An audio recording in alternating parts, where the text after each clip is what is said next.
नमस्कार दोस्तों, आपके अपने चैनल हिंदी ज्ञानमाला में आपका बहुत बहुत स्वागत है। दोस्तों, पिछले वीडियो में हमने आचार्य रामचंद्र शुक्ल के निबंध उत्साह से संबंधित 35 महत्वपूर्ण प्रश्न देखे थे और आज के इस वीडियो में बाकी के 35 प्रश्न और देखेंगे। तो चलिए शुरू करते हैं आज का ये वीडियो।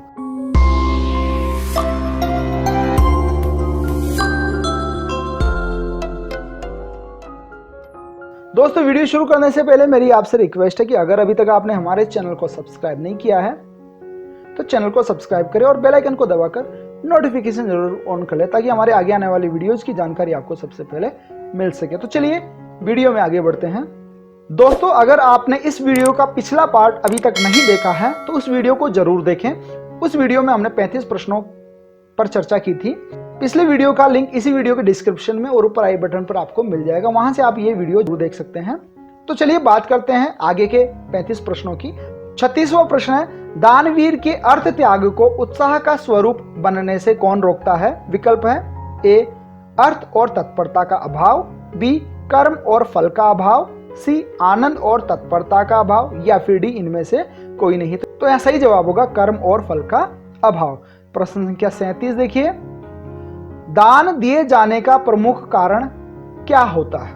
विकल्प है ए दया, बी श्रद्धा, सी कीर्ति लोभ, या फिर डी उपयुक्त सभी। तो यहाँ सही जवाब होगा विकल्प डी उपयुक्त सभी। दान दिए जाने के जो प्रमुख कारण होते हैं उनमें दया, श्रद्धा और अपनी कीर्ति का लोभ होता है। प्रश्न संख्या 38, समुद्र लांघने के लिए जिस उत्साह के साथ हनुमान उठे उसका क्या कारण था?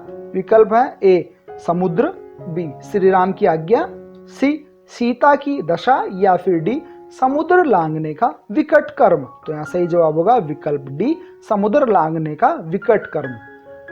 प्रश्न संख्या 39 देखिए, निम्न में से कौन सी भावना उत्साह को उत्पन्न करती है? ये बहुत इंपॉर्टेंट प्रश्न है दोस्तों। विकल्प देखिए, कर्म भावना, बी वस्तु भावना, सी व्यक्ति भावना, या फिर मनोभावना। तो यहाँ सही जवाब होगा विकल्प ए कर्म भावना। मनुष्य कर्म भावना से प्रेरित होकर ही उत्साह को प्राप्त करता है।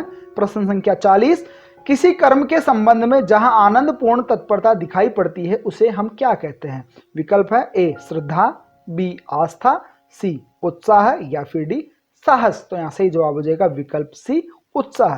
प्रश्न संख्या 41 देखिए, कर्म के अनुष्ठान में जो आनंद होता है उसके विधान का रूप होता है। विकल्प है ए कर्म भावना से उत्पन्न, बी फल भावना से उत्पन्न, सी आगंतुक अर्थात विषयांतर से प्राप्त, अथवा डी उपयुक्त सभी। तो यहाँ सही जवाब हो जाएगा विकल्प डी उपयुक्त सभी। कर्म के अनुष्ठान में जो आनंद उत्पन्न होता है उसका विधान रूप कैसा होता है? कर्म भावना से उत्पन्न होता है, फल भावना से उत्पन्न होता है और साथ में आगंतुक अर्थात विषयांतर से प्राप्त होता है।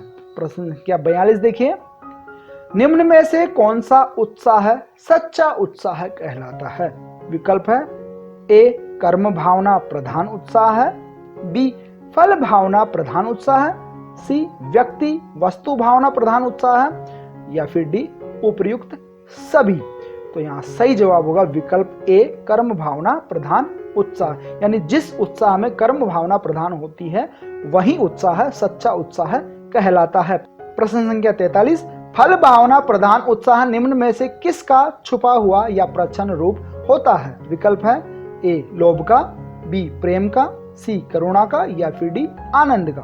तो यहाँ सही जवाब हो जाएगा विकल्प ए लोभ का। यानी फल भावना प्रधान उत्साह है लोभ का ही एक छुपा हुआ या प्रच्छन्न रूप होता है। प्रश्न संख्या 44, उत्साह वास्तव में खालिस्तान और खालिस्तान की मिलीजुली अनुभूति है। यहाँ पे दो शब्द आपको क्रमशः विकल्प में से चयन करके बताने हैं। पहला विकल्प देखिए, ए इच्छा कर्म, बी साहस उमंग, सी कर्म व्यक्ति, या फिर डी कर्म फल। तो यहाँ सही जवाब हो जाएगा विकल्प डी कर्म फल। वाक्य पूरा करेंगे, उत्साह वास्तव में कर्म और फल की मिलीजुली अनुभूति है। यह भी बहुत इंपॉर्टेंट प्रश्न है।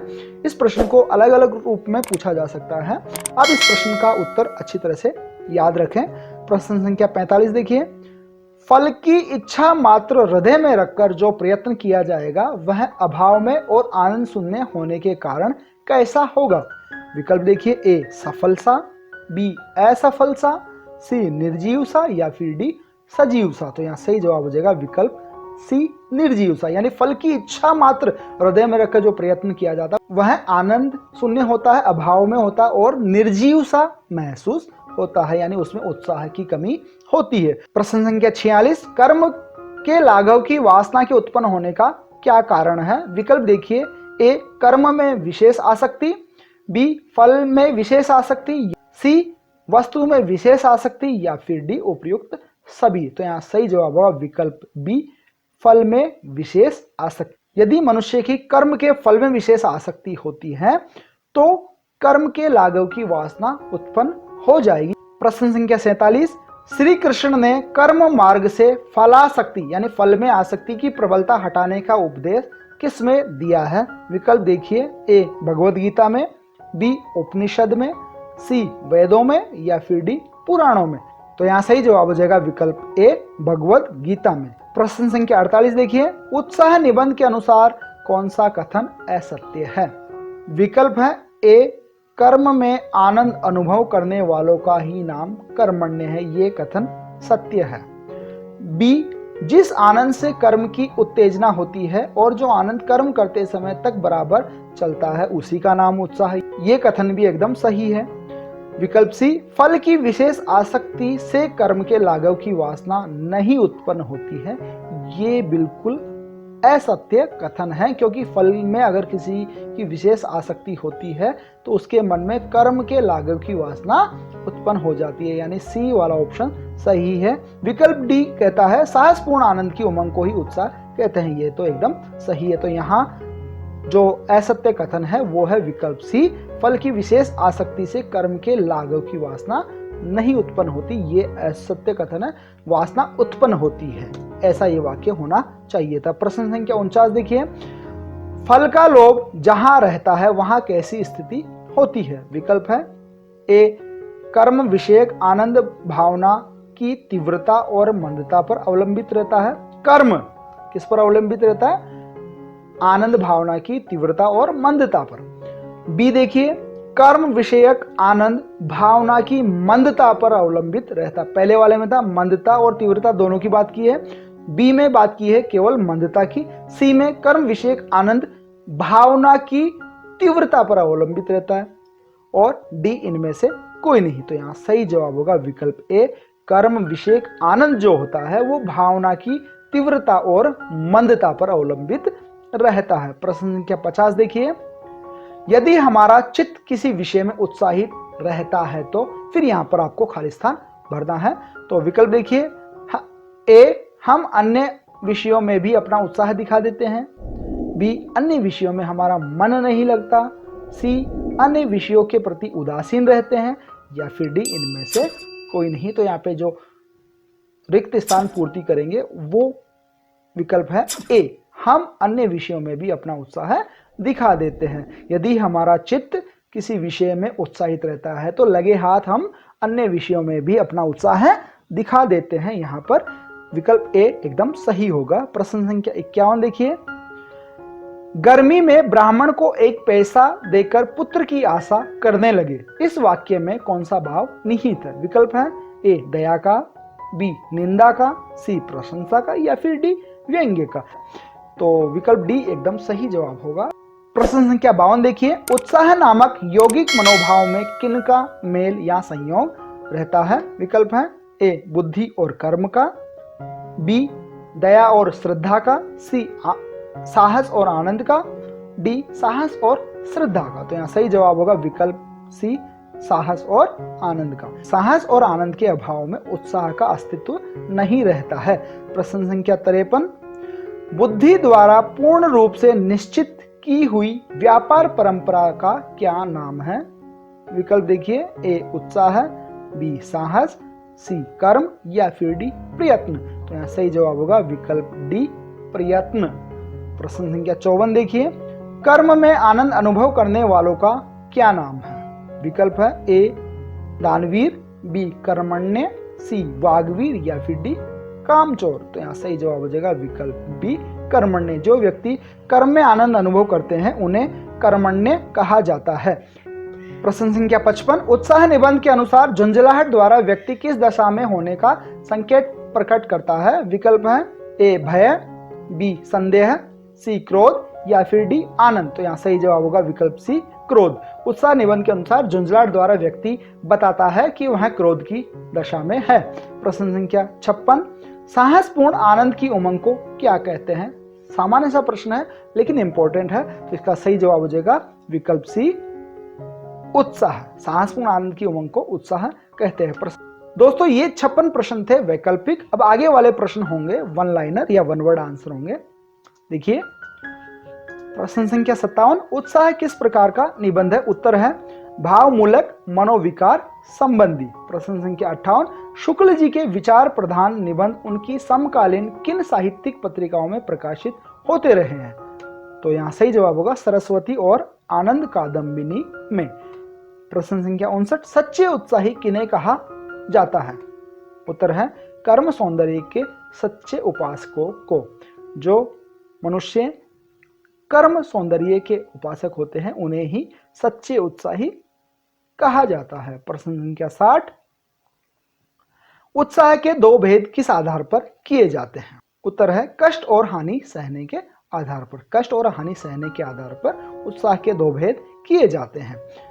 प्रश्न संख्या 61, कष्ट एवं पीड़ा सहने के साहस में किसका योग होने पर उत्साह का निर्माण होता है? यानी साहस के साथ किसका योग होना जरूरी है, तभी जाकर उत्साह का निर्माण होगा। ऐसा मिलता जुलता प्रश्न हम पहले भी देख चुके हैं। यहाँ पर उत्तर होगा आनंदपूर्ण प्रयत्न या फिर उसकी उत्कंठा का योग। यानी साहस के साथ साथ आनंद का भी समावेश होना जरूरी है उत्साह में। प्रश्न संख्या 62, उत्साह नामक आनंद के दो लक्षण कौन से हैं? उत्तर देखिए प्रयत्न और कर्म संकल्प। प्रश्न नंबर 63, मुद्रा राक्षस नाटक के दो प्रमुख पात्रों के नाम बताइए जो इस निबंध में भी आए हैं। तो उत्तर है चाणक्य और राक्षस। प्रश्न संख्या 64, सच्चे वीरों का आनंद क्या है? उत्तर देखिए कर्म भावना से प्रसूत आनंद। यानी जो सच्चे वीर होते हैं उनका आनंद कर्म भावना में निहित होता है।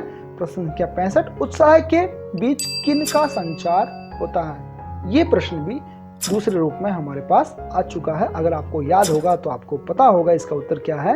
इसका उत्तर है धैर्य और साहस का। यानी उत्साह के बीच धैर्य और साहस का संचार या संचरण होता है। प्रश्न संख्या 65, भय और उत्साह में क्या अंतर है? ये बहुत ही इंपॉर्टेंट बात है, ये बहुत ही इंपॉर्टेंट प्रश्न है। उत्तर है भय दुख वर्ग में और उत्साह आनंद वर्ग में शामिल किया गया है। प्रश्न संख्या 67, उत्साह में किसका योग रहता है? उत्तर है कष्ट या हानि सहने की दृढ़ता के साथ साथ कर्म में प्रवृत्त होने के आनंद का योग रहता है उत्साह में। प्रश्न संख्या 68 देखिए, बिना बेहोश हुए भारी फोड़ा चिराने को तैयार होना साहस कहलाएगा या फिर उत्साह? तो इसका सही जवाब होगा साहस। अगर कोई व्यक्ति बिना बेहोश हुए शरीर का भारी फोड़ा चिराने के लिए तैयार हो जाता है तो वह साहस कहलाएगा, न कि उत्साह। प्रश्न संख्या 69, साहस और धैर्यपूर्ण कार्य को उत्साह कब कहा जा सकता है? उत्तर है जब उसमें आनंद का भी समावेश हो। प्रश्न संख्या 70, उत्साह नामक आनंद के नित्य लक्षण क्या है? उत्तर है प्रयत्न और कर्म संकल्प। तो दोस्तों ये थे 70 प्रश्न उत्साह नामक निबंध से। उम्मीद है इन सारे प्रश्नों को आपने पढ़ लिया होगा और इन प्रश्नों के आधार पे आपने अपने अध्ययन का मूल्यांकन भी किया होगा। आपके द्वारा कितने प्रश्नों का सही जवाब दिया गया हमें कमेंट करके जरूर बताएं। इसके बाद आपको अगला वीडियो कौन सा चाहिए उसके बारे में भी हमें कमेंट करके बता सकते हैं। उम्मीद है दोस्तों ये वीडियो आपको पसंद आया होगा। वीडियो पसंद आया हो तो वीडियो को लाइक जरूर करें, अपने साथियों के साथ शेयर करें। चैनल को अभी तक आपने सब्सक्राइब नहीं किया तो चैनल को सब्सक्राइब कर ले और बेल आइकन को दबाकर ऑल नोटिफिकेशन ऑन कर ले ताकि हमारे आगे आने वाले सभी वीडियोस की जानकारी आप तक सबसे पहले पहुंच सके। धन्यवाद दोस्तों। जय हिंद।